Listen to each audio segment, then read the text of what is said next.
Yo guys, as you can tell by the thumbnail and the title of this video, I am going to be doing my Saturday night's main event review.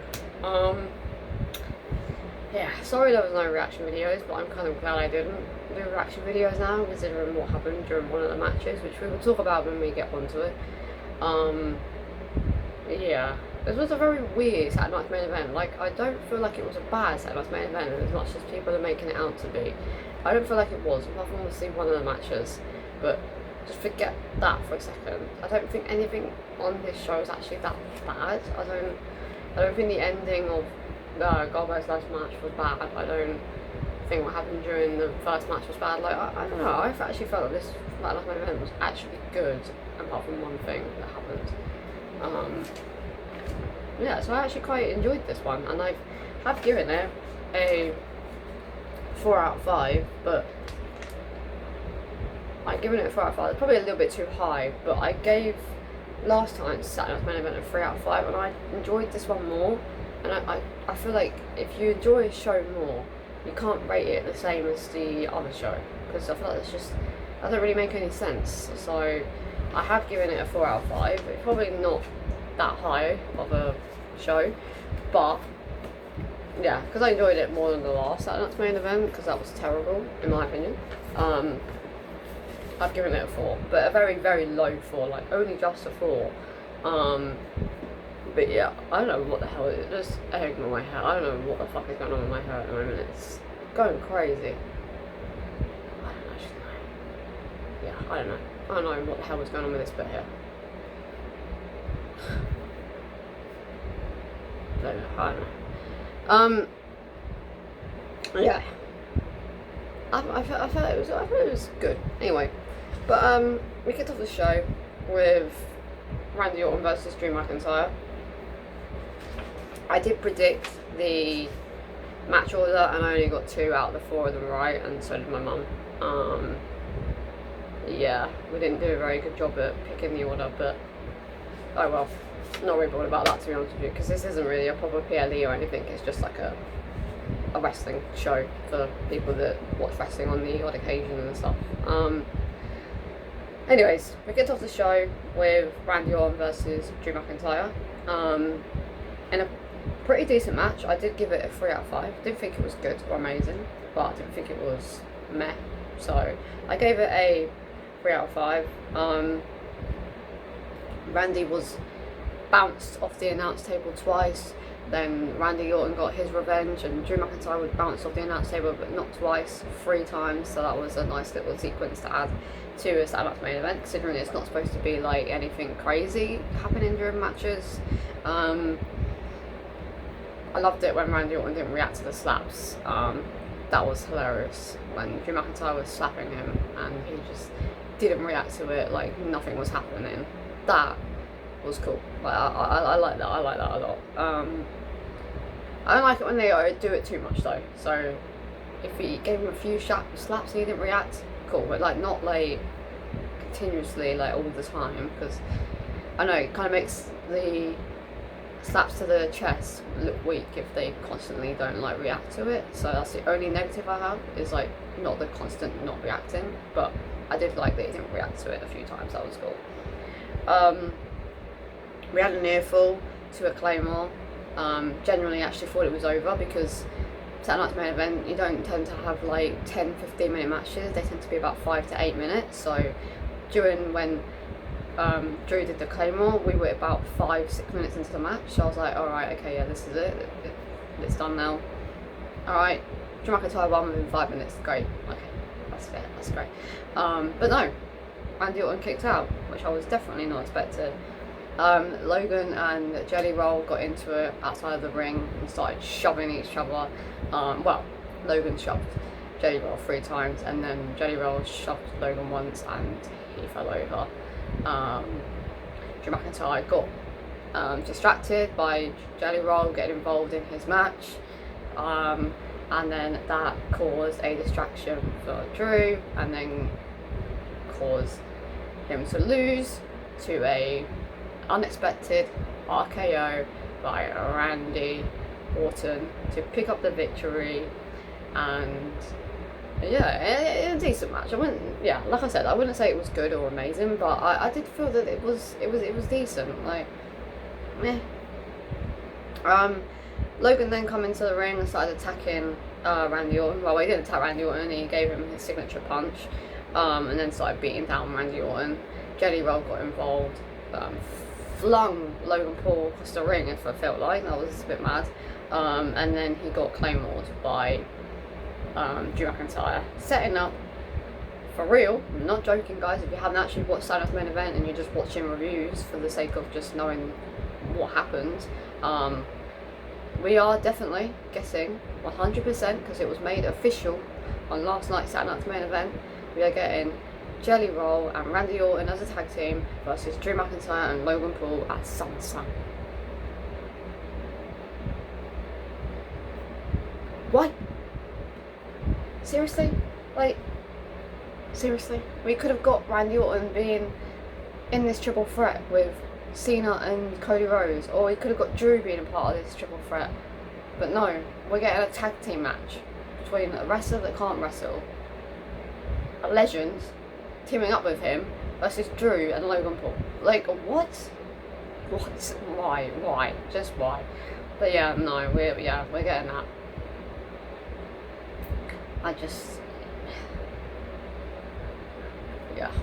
There's no hype for me there. So I've got a match wrong already, because I didn't predict that match to be happening at SummerSlam, because it's SummerSlam. I don't know, yeah, we'll move on from that. Then we had a brawl between Naomi and Jade Cargill that I was so glad that we had, because obviously we've got the all-women's PLE tonight, so I feel everyone's moaning, well, I wouldn't say a lot of people are moaning, but a lot of women are moaning because there was no woman match last night, Saturday Night's Main Event. But are people forgetting that Saturday Night's Main Event, it's not a PLE. Like, it's not a PLE, it's a show. It's like a Raw and SmackDown, and it's catered to more like casual wrestling fans, because it's not a PLE. It's just not. So I feel like if they did have a women's match, people would be complaining, being like, well, why are you doing a women's match at a Saturday Night's Main Event that's not even a PLE when it's Evolution tomorrow? Are they not good enough to be on this women's PLE? That's what everyone would be saying. But because the woman didn't get a match on Saturday Night's Main Event, people are moaning. But people will be moaning anyway, even if they did, because people, like I just said, people will be like, oh, so they're not good enough to be on the all-women's PLE, are they? So they're being shoved onto this show that's not even a PLE. I can guarantee you, the same people that are moaning that we didn't get a woman match last night will be the same people moaning that we did get a women's match last night, because they'll be like, oh my god, you think they're not as good as the people that are on the women's PLE tonight. So WWE will not have won either way. They don't. But in my opinion, I'm glad that we didn't have a women's match, because that to me would not make me think that they're not good enough to be on the women's PLE, but I would feel bad for the women that are getting put on a Saturday Night's Main Event to have like a 5-minute match, and not get put on this PLE. So I'm actually glad that there was no women's actual match, and actually there was a women's match. I think it was Alba Fire faced someone. Alba Fire faced somebody at the pre-show. So there wasn't a women's match on Saturday Night's Main Event. It just wasn't on actual TV, but there was a women's match. So you lot are actually wrong, because there was a women's match, just not on the actual show. But yeah, anyways, Jade Cargill was obviously one of the people that were invited to the show last night, alongside Blake Monroe, which I found a bit suspicious that Blake Monroe was there and JC James was there, but not Jordan Grace. That was a bit weird. Yeah, that's very weird actually. But yeah, Jade Cargill was there, and then I said to myself, oh my god, Naomi's not going to come from behind. And then as I said that, she started walking by, and I was like, what the fuck? I was joking. Like, I wasn't actually like being serious that they were going to have a brawl with the women for tomorrow's PLE on the Saturday Night's Main Event. Like, I was genuinely joking, and then she just suddenly suddenly stopped walking slowly behind up to Jay, and I was like, what? Okay. And then they had a very decent brawl, which I'm very happy about. And then Nick Aldis came out to say that they were going to wait until tomorrow to say it, but because these two can't keep their hands off each other, he's just going to tell us now. The special guest referee for your match tomorrow night is none other than Bianca Belair. So that opens the door for an AJ Lee, a Paige, or someone returning tonight now. Like it does, surely, because they've kept Bianca Belair off for a few weeks now to return her on a Saturday Night's Main Event to be a part of this Naomi and Jade situation. So that does leave an opening for the Battle Royale now. Because I generally thought that Bianca was going to be the one that returns during the Battle Royale, and that was it. We weren't going to get anyone else. But now she's already returned. It's making me very suspicious that who might return tonight. I don't know. I'm hoping someone returns tonight, especially what happens during the third match of this Saturday Night's Main Event. We need some good news. We need some good vibes in for this weekend, because otherwise it's going to be a shit weekend for wrestling because of what happens during the third match. For me, anyway. Maybe not some people, but for me, yes. But yeah, Bianca Belair is special guest referee for. Oh, I don't know why I'm doing that. Why am I doing that? They won the match. For Naomi and Jade Cargill match that is happening. About to say tomorrow then. No, tonight. At midnight on Netflix. If you're wondering what channel it's on. Yeah, it's on at midnight on Netflix in the UK and all Ireland. Okay, match number 2. We had Jimmy Uso versus Solo Sikoa for the United States Championship. Again, in a decent match. I felt that it was decent, so I did give this a 3 out of 5. We had a nice dive to the outside by Jimmy. I think it was like a suicide dive, right? I think so. Or it was one where he goes over the top rope. I don't know which one it was. I think it was one where he goes over the top rope. Yeah, it was. It was the one where he goes over the top rope, I'm pretty sure. Or underneath the top rope. I don't know. Anyways, it was a nice dive. No matter where it was nice. Yeah, it was nice. We had a nasty German suplex to Solo by Jimmy Uso, which actually looked insane. We had a near fall by Jimmy Uso as well. Jimmy almost picked up the victory to Solo Sikoa, which was actually quite crazy because, yeah, I was not expecting I was not expecting Solo to lose, but I was like, oh my god, they're actually gonna like do something crazy for this Saturday Main Event, because obviously AEW was on at the exact same time. So are they going to try and like do something big so that they can overtake the All In ratings? I don't know, but Jimmy Uso winning would have been quite a big thing for wrestling fans, because obviously he's never won a championship, or he's never won a single championship anyway. So I was like, oh my god, he's actually going to win, but no. What an absolute incredible suplex, Snow, super kick. Sounded fucking awful, like it actually like proper like connected with, I think it was Talatonga. Yeah, it was Talatonga.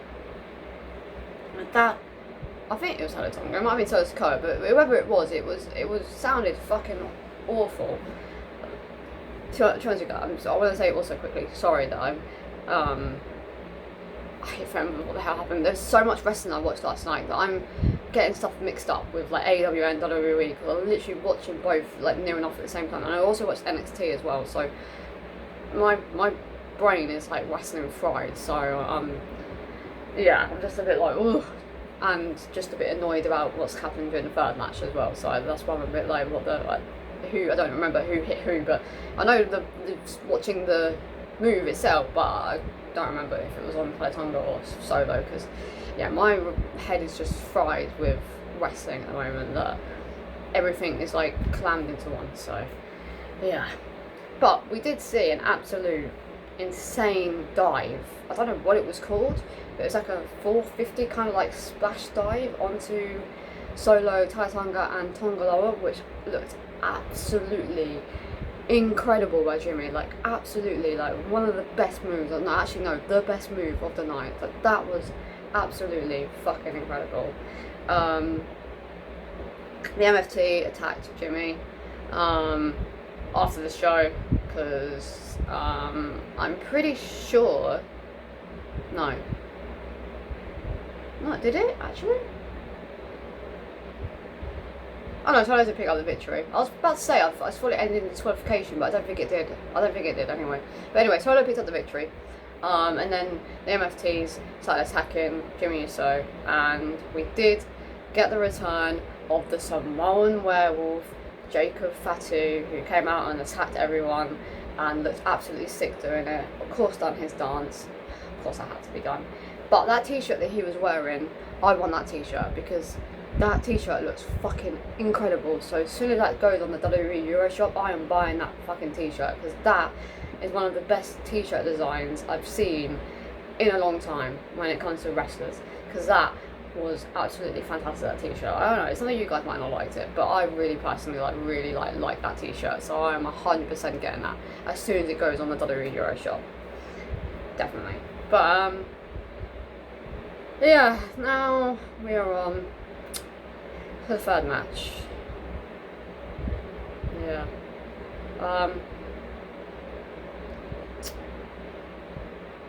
I did give this match a 3. It probably didn't feel like a 3 because it was quite quick, but I felt like the beginning was very 50-50 and it was not what I was expecting, so I quite liked the 50-50ness of it. And I loved the also swanton that Seth did do before what happened, and I quite liked that even though Seth is apparently legitimately injured, I like that he carried on. Yeah, so I gave this a 3 out of 5.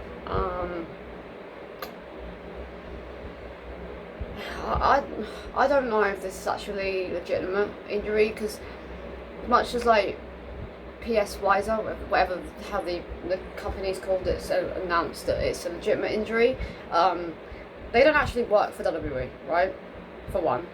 For two, how are they going to know what's going on backstage? Because if they know what's going on backstage, then everything would be spoiled, surely. Like, you know what I mean? Like every like match winner or return or something that's going to happen during the match or whatnot, like they would know everything, surely. So I don't 100% always believe that they know for sure that wrestlers are definitely injured because they've heard backstage that it's legitimate. How are you supposed to know that? I don't know. To me, that doesn't sit right, and I don't feel like I'm going to believe it just because they think it's true. You know what I mean? Like they've heard that it's true. Sorry, but I don't know. I've watched it again, the way that he lands on his knee. And to me, he doesn't land funny. I don't know, like, he lands, and there's no, like, knee buckle, like, it doesn't, like, shake or anything like that. Like, it doesn't, like, go off to the left. I mean, I'm going off to the left, I've gone off to my right. It doesn't go off to the left, you know, when you land and it kind of, like, snaps to the right a little bit, or snaps to the left. It didn't do that. And the way he landed it kind of seemed kind of smooth, so I don't actually know if this is actually legitimate or not. I know a lot of news articles are saying that this is legit, but I don't know. I'm a bit like 50-50 on it, because for one, I'm not going to believe these news articles because they've told us news articles before that Roman Reigns is definitely returning, and he didn't. And they wouldn't have had enough time to return anyway, so that wasn't actually happening anyway. So it's not just because Seth Rollins got injured, he generally wasn't returning anyway, because they just wouldn't have had enough time, because by the time that Seth was injured, it was only 25 minutes left of the show, and we had a lot of like, we had adverts for one, we had them talk about the Goldberg having his last match, we got a video package for Goldberg, and then all the entrances, and then we got a little bit at the end of Goldberg like speaking, so they wouldn't have had enough time for Roman Reigns to return anyway, so I don't feel like he was actually meant to return anyway. But yeah, these news articles be saying stuff all the time and it doesn't actually happen, so I'm not going to believe just because the news articles said that Seth is injured. The way that LA Knight reacted as well is very suspicious, because if a wrestler is legitimately injured, why are you going to be angry? I'm sorry, but that's just bad sportsmanship on my part. On his part, sorry. My part, what? On his part. Like, because he was angry and he started saying stuff to Seth, and he said, fuck, like that, and looked really angry. But, like, I'm sorry, but like you don't ever react angry to a wrestler getting injured. I don't know, like, that just doesn't sit right with me. Like, if Seth is actually legitimately injured, I don't know, it is a bad sportsmanship when it comes to like having matches with wrestlers, and he doesn't deserve to be in the top main picture if that's how he's going to react if someone legitimately gets injured. Like, there was no concern on his face at all. Like, and I just found that a little bit odd. Like, very odd. Like, why was there no reaction like, shit, like, oh fuck, like that? He was like really angry about it, and he just stormed off. I'm just like, what? It's a bit weird. So that as well, and the way that Seth was reacting as well, with Paul Heyman coming over and then him like grabbing the like doctor's shoulder and like speaking like, I don't know what he was speaking about, but it didn't seem like he was concerned about the injury. I don't know, like it just, I don't know. To me, it doesn't. It seems legit, but it doesn't. I don't know. And then the fourth thing is that he carried on. When he got injured in 2015 against Kane, he didn't carry on. When he got injured, I mean, well, I guess with the injury with WrestleMania, he carried on. Yeah, I guess that's true, but I forgot about that actually. Fuck. Yeah, I completely forgot that he was still wrestling with a bad knee. And then he went off and had surgery because he wrestled with Drew in the main event of WrestleMania, didn't he, with a bad knee? Oh yeah, fuck. Okay, that's out the picture then. Him carrying on doesn't. That's just Seth anyway then. So yeah, that's gone out the window then. So yeah, actually maybe he is actually injured now then. I just realised. Fuck. Oh god.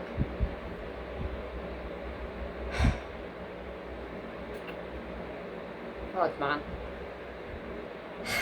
I don't know though. I'm still. I think 60% of me thinks that he's injured. 40% of me thinks that he's not. Because obviously him walking backstage and him swearing and looking upset. Of course he's going to be doing that because he's in an audience full of fans, right? He's not going to start smiling because the cameras have gone off. You know what I mean? And we've gone to adverts. He's not going to start smiling because then that's going to be suspicious for everyone because the fans are going to start filming him. So he has to act as if he is injured if he's not legitimately injured. But a part of me does think that this was a way for them to set up Plan B at Monday Night Raw, maybe. That's the only thing I can think of because it seemed very sudden that he was injured. Like I said, I've watched Landing like a few times now, and it doesn't look like he lands funny. I don't know, it just doesn't. I don't know. But I mean, to me, it didn't look like Liv landed funny, and she was injured. So I don't know. I'm kind of like, yeah, he is injured. He's not injured. He is injured. He's not injured. I honestly don't know, but I really hope that he's not, and this was just a way for them to set up Plan B. Because they've been talking about Plan B for a few weeks now, and I just feel like this is maybe the way to set that up, because they're going to play on a Seth injury, and then Plan B will happen with someone returning to attack, I don't know, someone, and it's Plan B or something. That's what I'm hoping for anyway, because if Seth's injured, I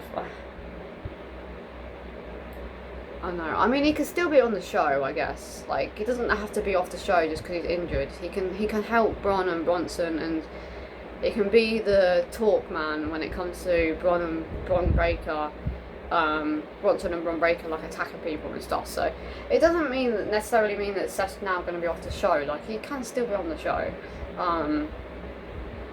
But the Money in the Bank briefcase will have to go to somebody else, which is going to be weird. But yeah, I don't know. I'm really hoping that this is just a fake injury just to set out Plan B. But I don't know, man. I just feel like if he is legitimately injured, that's his career done. That's his career done. Because this is the fourth time now he's injured his knee.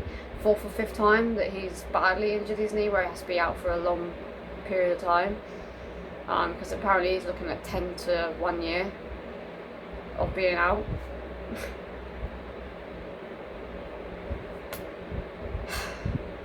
Yeah, so if he is legitimately injured, I feel like this is the end of his career. I really do. Yeah. Yeah, but I don't want to speak about that yet. So let's just move on. Yeah. On to the main event. Oh, the Saturday main event, which was between Goldberg and Gunther, and surprisingly I did give this match a 3 out of 5 because I actually felt that it was quite decent. Definitely started off better than I thought it was, definitely went on for longer than I thought it was going to, so I did give it a 3. It was actually quite a decent match to watch, which is actually quite shocking of me to say considering I don't like Goldberg, and I still don't like Goldberg, and I'm glad that he's now done with WWE because he has a very same moveset, and it's just, I don't know, it just wasn't, it's not for me, and he messed up a few times as well. So I'm just glad that that was his last match, and I'm glad that it was a decent match, and that's done now. But yeah, oh yeah, and Goldberg went head first into the barricade, like what? Like what the fuck? I don't know why he took such a big bump, but it was nice because it made the match a little bit more better than it was. But yeah, he went head first into the barricade, which was absolutely fucking hilarious. And then they had a slap fest. Like a legitimately like slap fest. They just both kept slapping each other. Yeah, and then Goldberg took out the ref by accident, and that's when Gunther started attacking the knee, took the knee brace off, started hitting Goldberg with it, and then he went out to his son and shoved his son, and then the security pulled Goldberg's son back, and then it ended with a chokehold, which people are really angry about, but considering this was his last match and this was his retirement match, I feel like him, and also him being injured because he had an injured knee, I'm glad they didn't do a massive like power bomb to him or anything like that. I'm glad that it ended in a chokehold because I feel like it's just better for him being choked out instead of being put through like a massive bump when you're already like injured. So I feel like that's the best ending for him. But yeah, a lot of people are annoyed at that ending, but I personally don't think it was that bad of an ending. But yeah, that was it for that match. But it was definitely better than I was expected, so I have to give both of them thumbs up for that, and WWE's creative team and whoever came up with the match, a big thumbs up for that as well, because it was longer than I expected. All the matches, to be honest with you, were longer than I expected, and I wasn't expecting Naomi and Jade Cargill brawl, wasn't expecting Bianca to return at Sunday's main event and be a special referee for tonight's match between Naomi and Bianca. But the third match has let us down a little bit, not because it's Seth's fault, but just as a show, it was actually quite good, but because of this Seth Rollins possible injury, it's yeah, put a damper on the weekend a little bit. So I'm hoping AJ Lee or Paige returns tonight now to make this weekend a hell of a lot better. Because we had Adam Cole on AEW last night that announced that he might be retiring, and now we've just had Seth possibly be injured. Because we don't know if it's 100% legit yet until Monday Night Raw tomorrow, so we'll have to just wait and see now what happens. But yeah, we did get a segment with Gunther and all of his like family and friends, but because it was going overtime, it like suddenly cut, so he was still speaking as it suddenly cut, so I was a bit like, alright, okay, thanks, bye, see you later then. Oh, have a good retirement, bye bye. But yeah, it just suddenly ended, but yeah. Anyways guys, that was my review for Saturday night's main event. I don't have a favourite match because they were all like pretty similar, like even the Seth Rollins and LA Knight match I felt it was actually quite similar considering it ended quite abruptly. So I don't have a favourite match. But I actually genuinely felt that this was actually quite a decent Saturday night's main event. And I also feel that it was better than last month's, well not last month's, a couple months ago's Saturday night's main event. So I did give it a 4 out of 5. That's probably a bit too high, but personally it was better than last time, so I can't rate it the same as a 3 as I did last time if it was better. But anyways guys, if you guys have a favourite match from Saturday night's main event, let me know in the comments down below. And if you enjoyed it, let me know your ratings. Do you believe me that it is actually a 4 out of 5 because it was a better Saturday Night's Main Event than the other one, or do you believe this was an amazing Saturday Night's Main Event and you gave it a 5 out of 5 because you liked the endings apart from one of the matches, but it was still a decent match? Or do you believe that it was alright, so you gave it a 3 out of 5? Or do you believe this was meh and it wasn't great, so it was a 2 out of 5? Or do you believe it was awful and it was a 1 out of 5? But yeah, I will be doing reaction videos and reviews. Hang on, guys. Yeah, sorry guys, just have to sort something out quickly. I will be doing Evolution reaction videos tonight, 100%. I'll be doing a reaction video to the Battle Royale for sure. Not the tag team match. Jade and Naomi, I'll be doing a reaction video to that, 100%. Tiffany and Trish, no. The triple threat, yes. And the main event. So 1, 2, 3, 4. 4 out of 7 matches I'll be doing reaction videos on tonight, and I'll also be doing a review for Evolution as well, of course. Yeah guys, so look forward to those reaction videos that come out tonight, and look forward to the review that comes out tomorrow for Evolution. And yeah guys, this has been Charlie, and I will see you guys in my next video. Peace.